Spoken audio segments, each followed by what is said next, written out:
What's going on, you loyal listeners? Thank you for tuning in to the L Squared podcast. I'm your host here, Luke Larson, and joining me today, as per the usual, my lovely and loquacious special guest who will be assisting me in leisurely launching you into levity, Old Legs. How you doing, buddy? Good. It's good to see you, my man. It's been a while. A lot has been going on.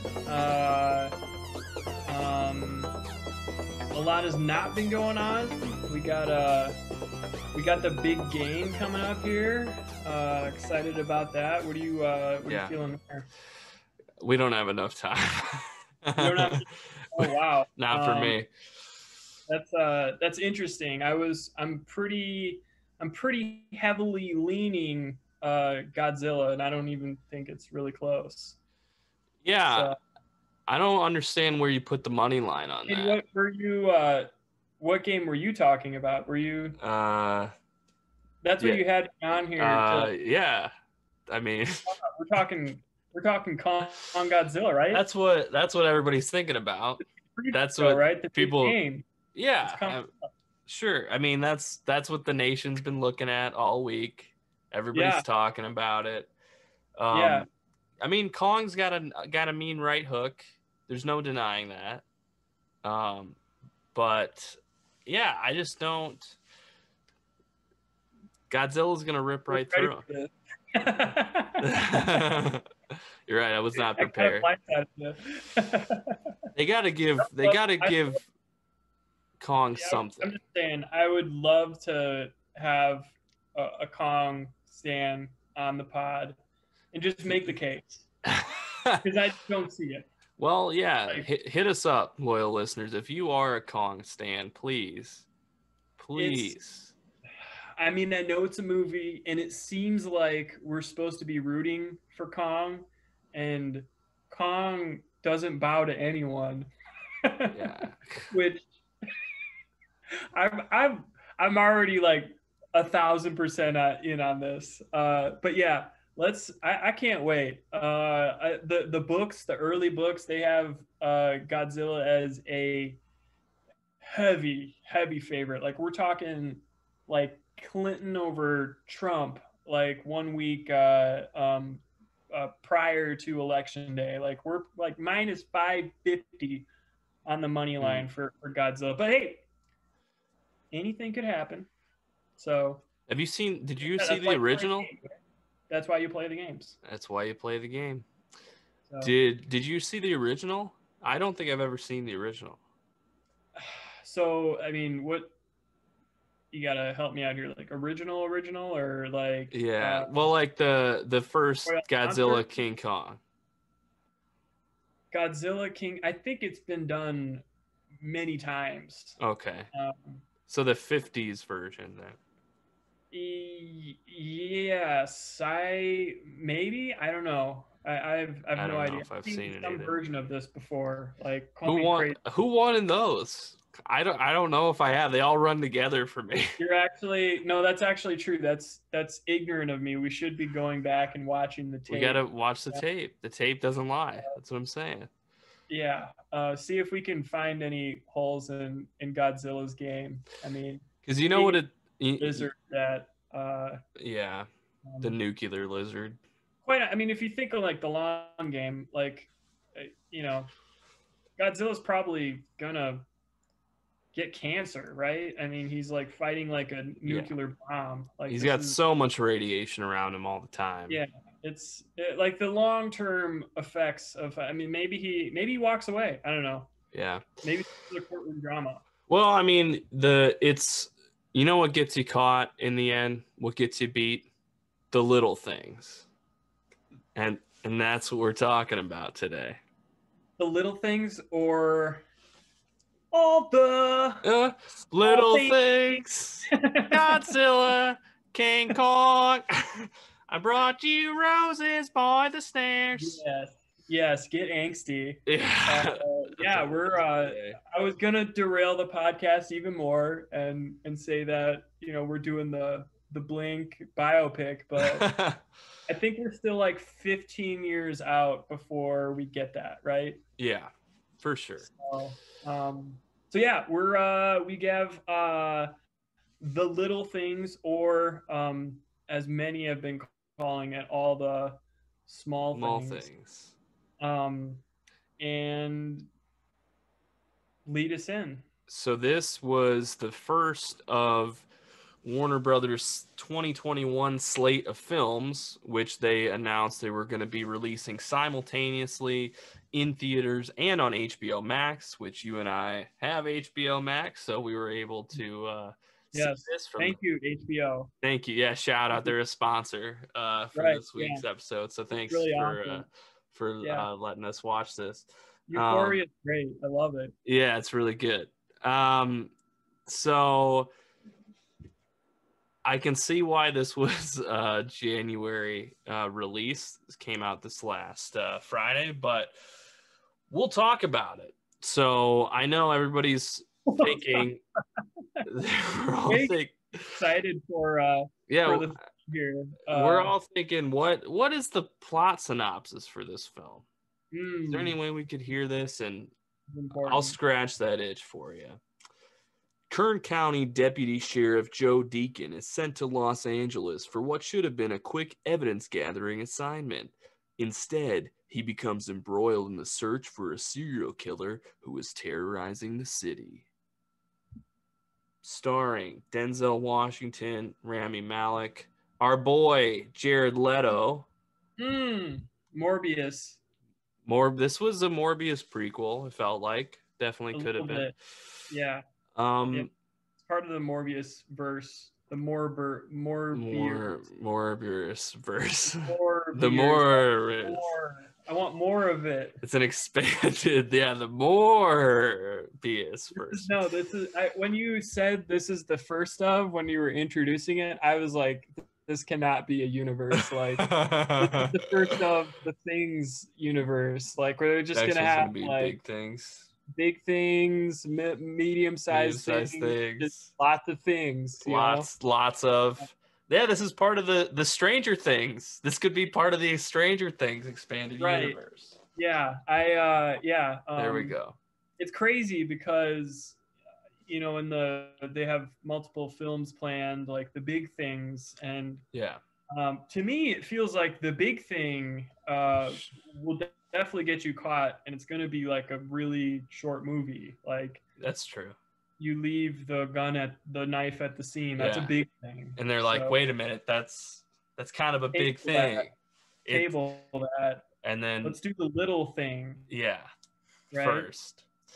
So normally I would ask you what your expectations were going into this, but I felt like there wasn't really a lot of lead up to it. It was just sort of like, hey, this is out. I know about this movie. Yeah, I didn't really either until like the week, like 2 days before it was going to drop.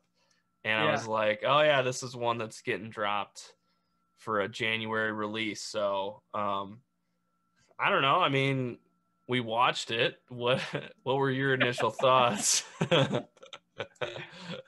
So I will say that I was slightly aware of it.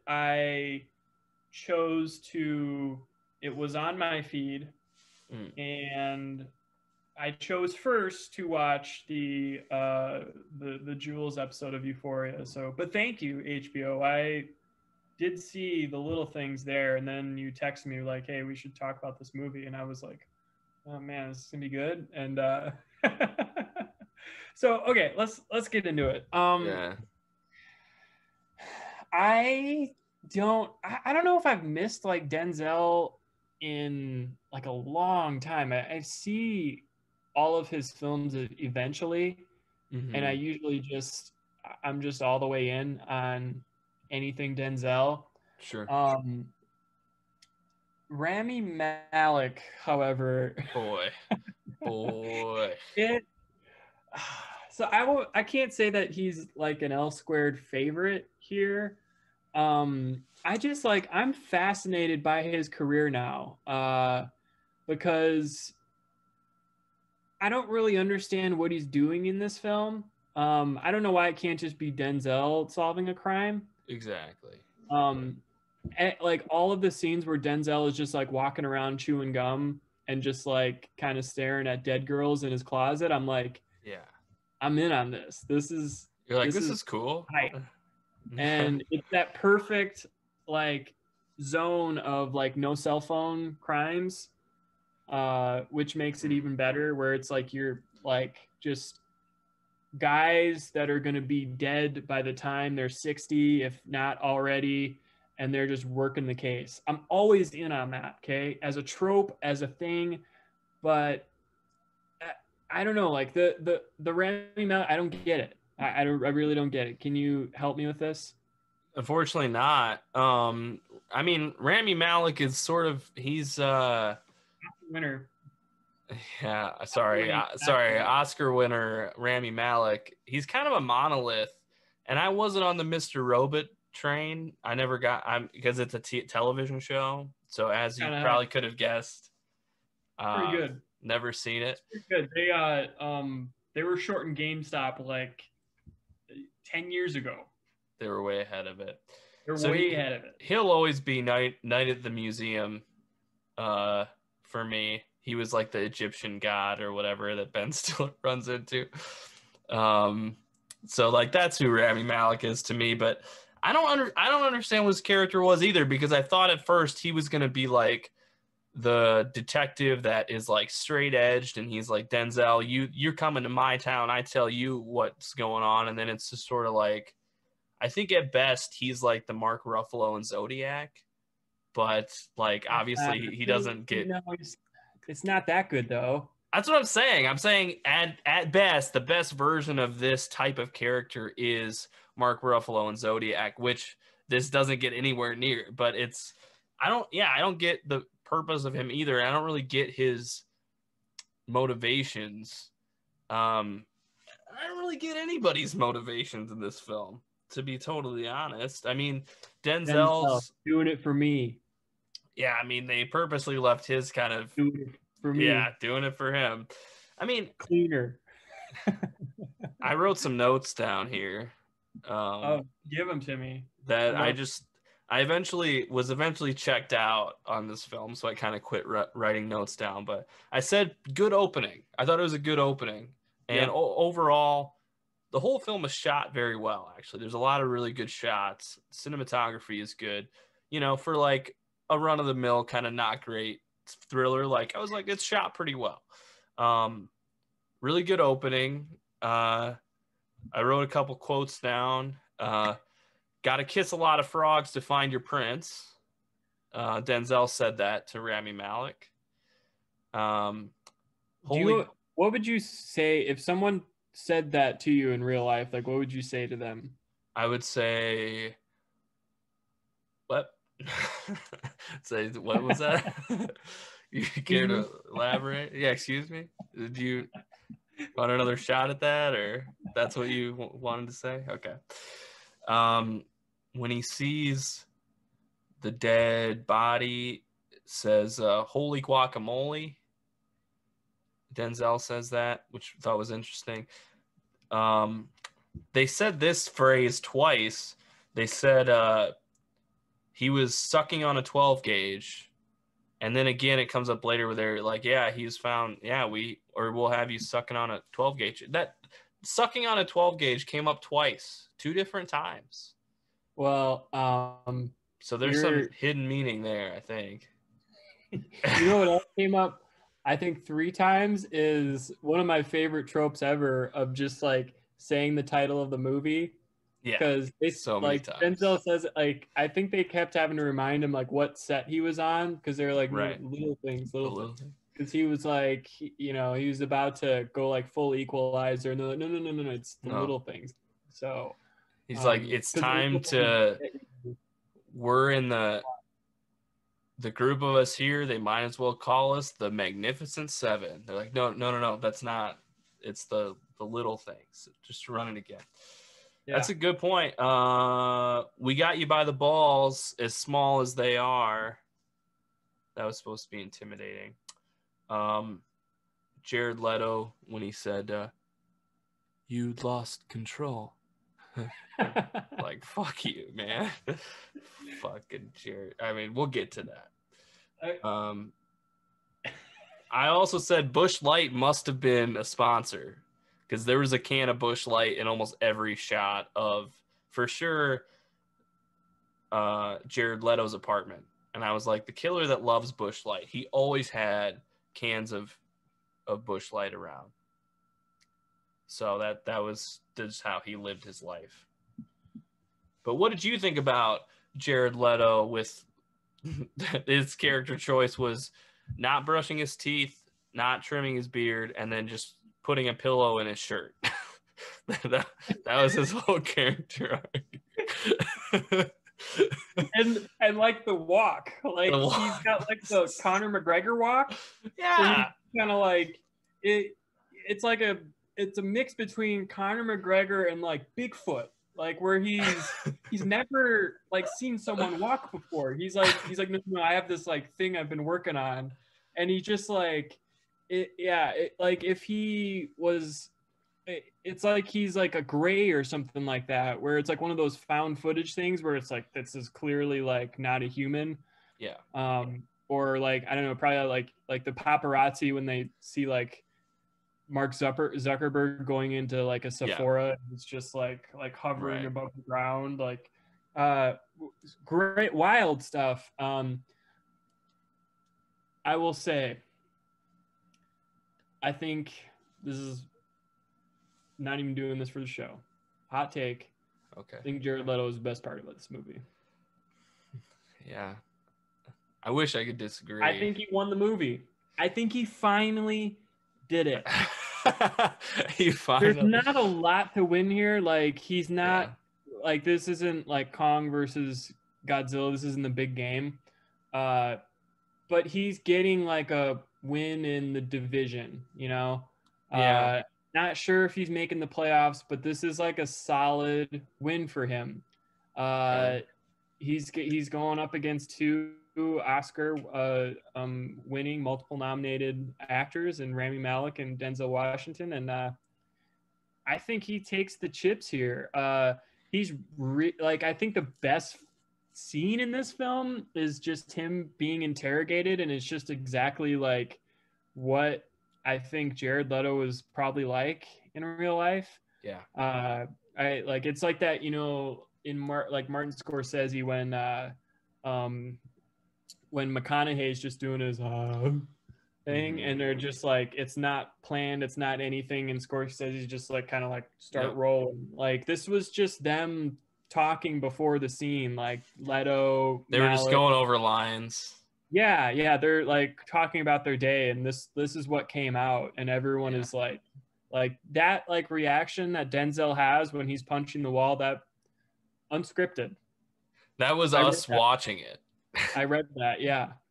No, that was like, that wasn't in the script. He was actually just really upset. He was really annoyed. Yeah. With yeah, I love the pillow. It was so like, for a guy that's like so method, like for him not to like actually gain weight. Yeah. And I like, if you say that he did gain weight, like I guarantee you, if he put on 80 pounds for this film, we would fucking hear about it from his agent. That's true. That's a great there's point. never like a method thing that we don't hear about from Jared Leto. So the fact that we didn't hear anything means that you are correct. It was a pillow.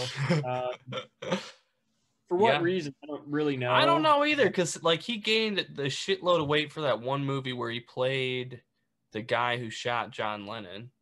He was eating like ice cream soup every night. That's what I read, and he got actually really fat. Like he was like, to get fat, he was like drinking cartons of ice cream, like it would let them melt. And I haven't ever seen it, and I don't remember what it's called, but all I've heard is that it was horrible. And he has said that he regretted the experience. So I don't know if he's like, I'll lose a bunch of weight for a movie, but I'm not gonna get fat again. I mean, honestly, like I assume Leto is probably a pretty like clean living person outside of just him just being annoying. Someone should have just told him, like, just like you could eat like normal, like what most Americans eat, and probably gain weight, right? Yeah. Like You just like go to Buffalo Wild Wings on a a Friday kid's night. idea of gaining weight is like, oh, I need to like if I'm not eating a pound of lard a night, Yeah. I'm gonna lose weight. Like It's a good point. Like you can just go to your local craft brewery, a yeah, couple just like times a a couple week. And, beers, like yeah. have some like wings and Yeah. it's like oof, yeah. It'll I'll catch take up with you. one more round of wings and then Yeah. like Yeah. I can't do anymore. Yeah. You'll put on 15 pounds before you know it. But yeah, you're right. I don't think it doesn't look like he did this but it got me thinking. Oh. It got me thinking that maybe this was because he's been rumored, speculated about making an appearance back in the Snyder Cut. And yep. Snyder Cut. Release the Snyder Pod. Yeah. I got left on viewer. You know what? Here we should do this. Let's do this right now. You want to hash this out? Let's leave it up to the listeners, okay? Because I got left on reds. I suggested we do a 4.5 hour watch along with Uncle Chuck, who is very much on board. And we do the Snyder Pod. To no response from Luke, which is curious. I'm ready. I mean, hear your thoughts. What do you? No. Yes. I appreciate that. Release the Snyder Pod. I appreciate that you have the faith in me and the trust in me to put me in these positions where I can lead us to where we want to go, and that is always my intention. And we'll leave it up to the loyal listeners. If that's what the loyal listeners want, we'll have to do it. If you're a true world head out there, if you're a true leg head, get on the Twitters, get on the socials. Yeah, spam me. Bombard him with Release the Snyder Pod. Okay? That's all I need. What they want, Luke. Yeah. I'll leave you all on red. All right. So one thought I had watching this film was that I don't know. I mean, spoiler alert, I didn't really think it was that great. But John Lee Hancock wrote and directed this, and he wrote this 28 years ago. So he wrote this in the early 90s trying to get it made. And at one point, supposedly Steven Spielberg was attached to direct, and some other big names, and they fell off. And so John Lee Hancock, ended up being the one directing it. But it feels like it doesn't hold up to me. And it's, it just came out, but it feels like from a different time. And maybe it's just like, I'm just sick of, I'll curious to hear what you think about this, but I'm just sick of like, just godly, terrible police work in these thrillers. I mean, it's just so bad. And it's every step of the way, it's so just annoyingly stupid. And, maybe it's my fault. Maybe I'm Michael Jordan here, but like, just maybe I live in the age where I'm watching, GQ and Variety YouTube videos of forensic experts and people who are on the scene who break down scenes from films that are like, this never happens, this would never happen, this is what actually should happen. And it's just like, this is just so blatantly like, we don't give a shit. Like, people are walking around. And then like, where we live in an age now in the last, like, we've always, as a society, we've always loved serial killers and true crime stuff, and those documentaries, more and more of them come out every year, and they get more and more popularity. And you see on there, like the Night Stalker one just came out. It was good. But we've known about the Night Stalker forever. But one thing that is common in each one of these are the policemen and the detectives that work these cases that have to work them for 20 years, 25 years. And it's frustrating because they have to do it by the book so they don't fuck it up, so that when they do catch him, they actually get a conviction out of it. And it is hard, and it takes that grit. And maybe that's not cinematic to watch, but it's just so annoying that like in this film, Rami Malek, for whatever reason, is like, I think Jared Leto is the guy because he's really creepy. And we're all like, that makes sense. He is really creepy and he's got dead eyes. But now, like, you're just going to assume no matter what, he's the guy, and you're going to plant evidence. You're going to break into his house, which none of that would get him arrested. You're literally just derailing everything you're going to do. And it just is so annoying and mind-boggling to me that, I don't know. I mean, I'm going on a tear here, but I was so checked out, but please. Can I admit something here? Yeah. So when Denzel walks into the appliance store, yeah, when he's talking to the guy, and he's doing his Denzel thing, he's chewing gum, he's doing Denzel shit, fucking awesome. As he's walking out, he looks back, and you like the character reveal of Jared Leto, and he's just like, and I was like, oh my God, Jared Leto did it. I don't know what it was. I saw it. Denzel saw it. Rami Malek didn't see it, but he was kind of on board too. And Luke, I don't think there needs to be any more police work that needs to be done after that. I just think he did it. Bag him and tag him. Yeah. Like, color me ignorant. Yeah. Color me ignorant. Okay, so you bring up a couple interesting things there that I was thinking. You talk a little bit about TV. Do you think this should have been like a 4-part miniseries? How hard is it to do this type of... The reason I bring that up is I feel like the crime procedural, just like sprawling narrative, the thing you talk about where it takes years and years and years, like we've basically perfected that in television, and I think it's much harder to do in film. Yeah. Like, so what do you think? Would this have benefited from being a television show? Maybe, maybe it would have, because then you'd have more time to flesh things out. Maybe we would care a little bit more about Denzel, and it would feel less rushed. It didn't make any sense why Rami Malek was just so gung-ho about taking Jared Leto down. Like, we have to get him down right now. It's like, why?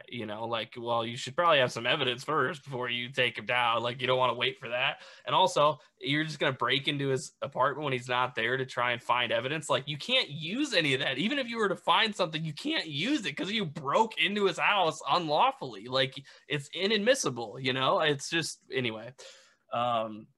So maybe, maybe if they stretch it out, but then if it was just a mini series, to your point, it would just be forgotten about. It would just, I don't know. Is this like, would this be special enough to stand out, even if it were a mini series? Probably, if it's Denzel doing a mini series. That's a good point. Suddenly, if it's more exciting if it's Denzel, Rami Malek, and Jared Leto in this mini series, right? And the end of episode 1, you get a cliffhanger, and Jared Leto's just walking around his trailer with the gas mask, and he's in his underwear, and you got the creepy Carcosa thing going on. Which, by the way, I know you're a big fan of True Detective. Some sketchy-ish police work there, so very much. Just saying. Careful. It's all over. I mean, there's bad police work in every single movie and thing we do. Not in real life. Never in real life. No, never, ever, ever. Only in the movies. There's no example I've ever seen.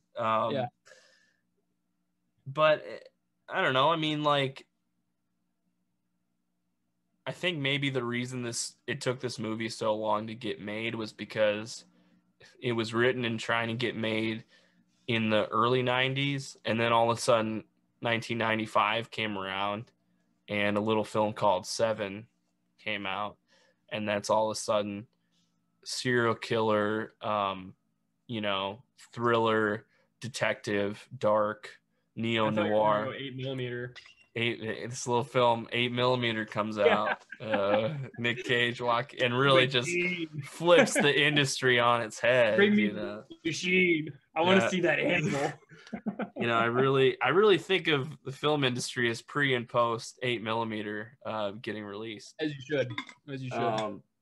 But I think that was a big reason why it was like, okay, well, Seven is just like way better of this kind of film. And then I don't know. Whatever. I didn't really see the point of it, but I didn't mind the twist at the end, if you want to call it a twist. The very last. I mean, is that they didn't solve the case. Yeah, the twist is that they suck, and the twist is like, fuck. Yeah, it's like, well, we really fucked the pooch on this one. Yeah. But like the scene where Denzel is burning stuff, and you get that close-up shot to see what exactly that was, like, that was okay. But at the same time, it's like, okay, so Denzel's whole career was just built on him not being a good cop and being shitty, and then he just runs into Rami Malek. Like the end of our career. Yeah, that's gonna be you burning the red beret in 20 years, and you're just gonna be like, of this show. Yeah, fucking I really thought I had it, but I was shitty this whole time. All for nothing. Yeah. Didn't really get it. No, we never got there. Yeah, this was all a big waste of time, wasn't it? Wasn't it? That's what this movie should have fucking been called. It's a big waste. This whole thing was a big waste of time, wasn't it? I don't know. Yeah. It makes sense why this was a January release, and I don't give a shit. I don't care. Another question. Okay. So we're middling if this would have been better as TV. Yeah. Would this have done anything for you if you saw it in theaters? Ooh, that's a better question. Is it? Actually, it makes a big difference for me. I'll explain, but yeah. I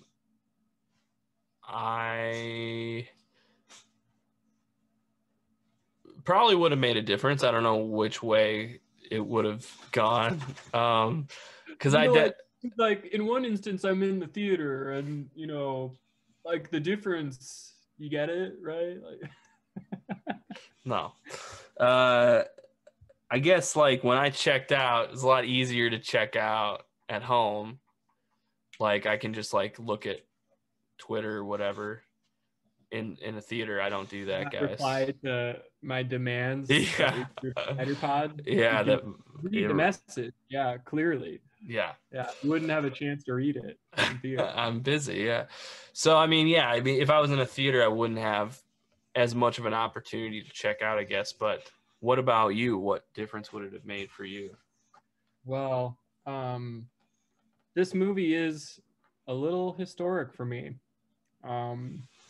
Because as many longtime fans of the show know, that little film called Tinker Tailor Soldier Spy, I went for the turkey.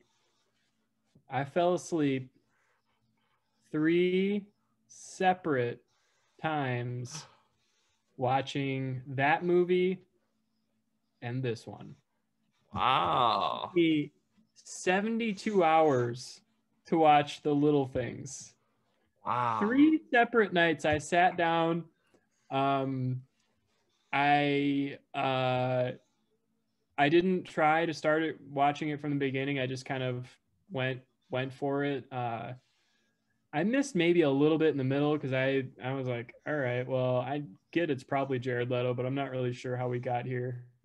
Yeah.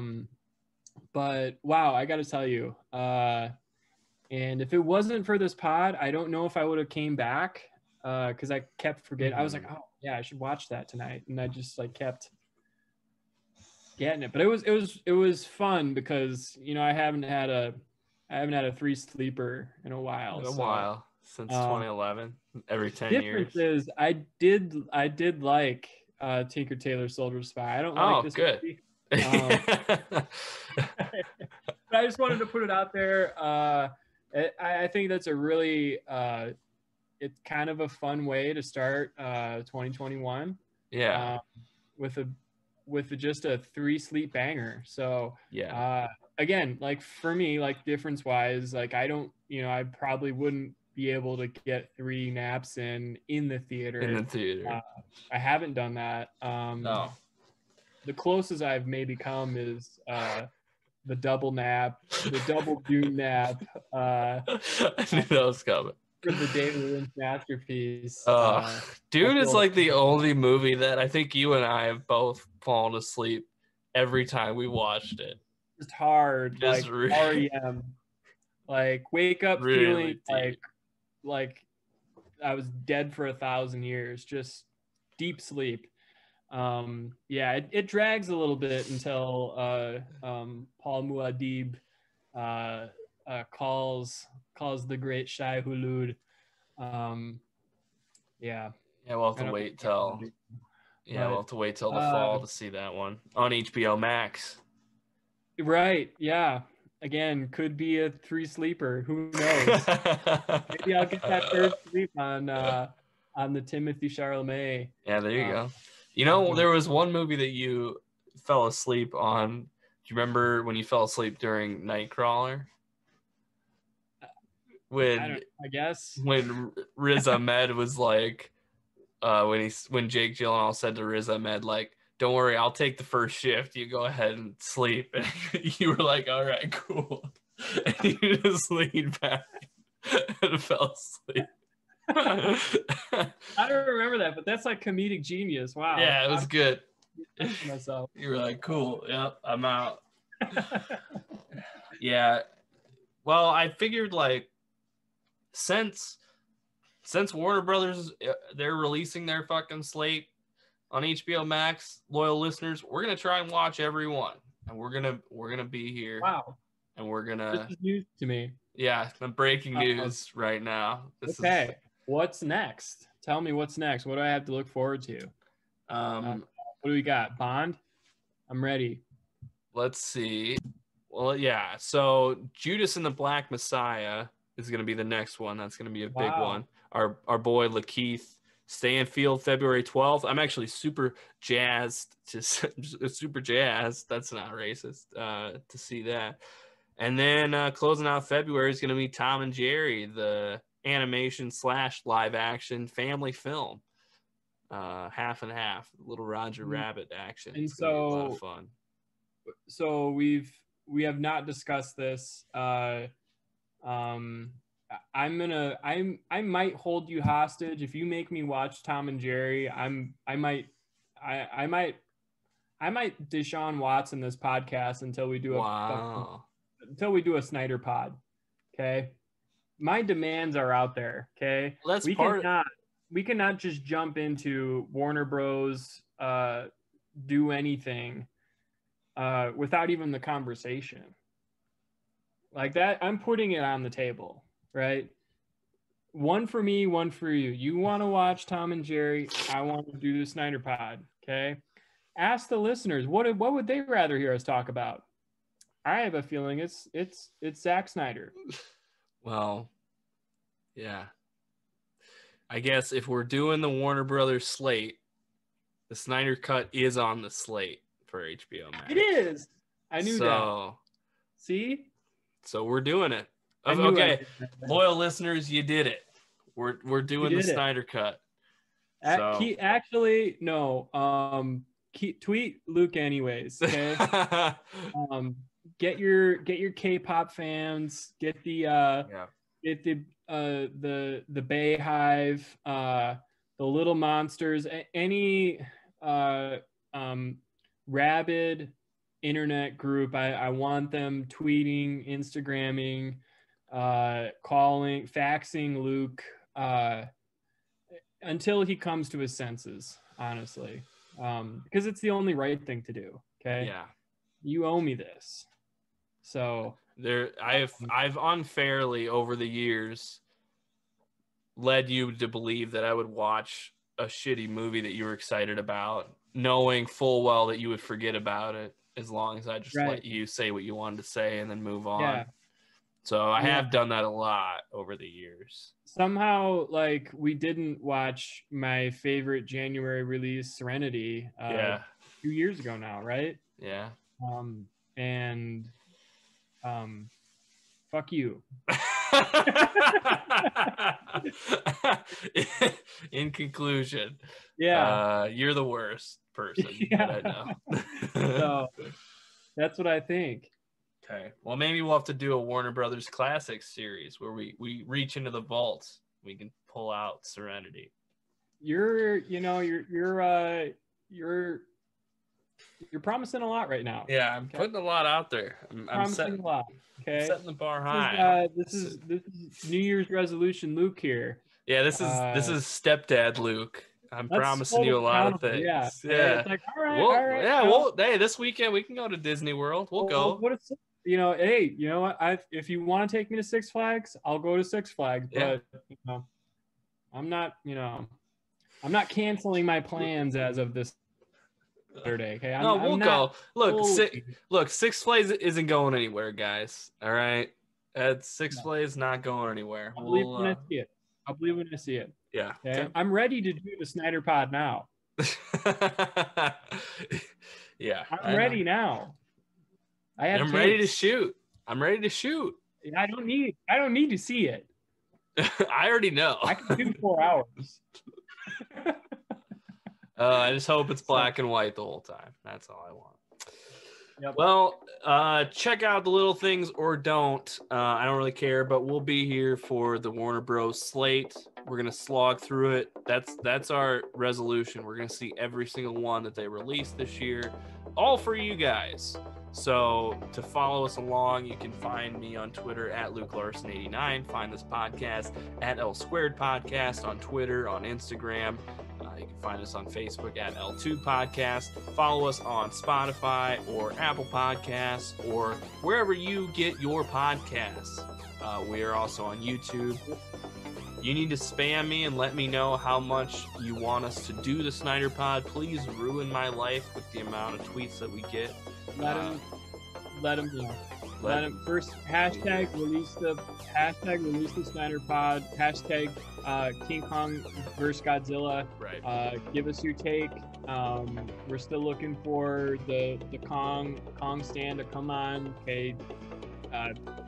Give me an argument. Okay. Give me a reason to believe in Kong. Okay. Because I want a reason. All right. But I got to see something, right? So that's where we're at. I'm excited. It's a new year, and hopefully we'll see some movies.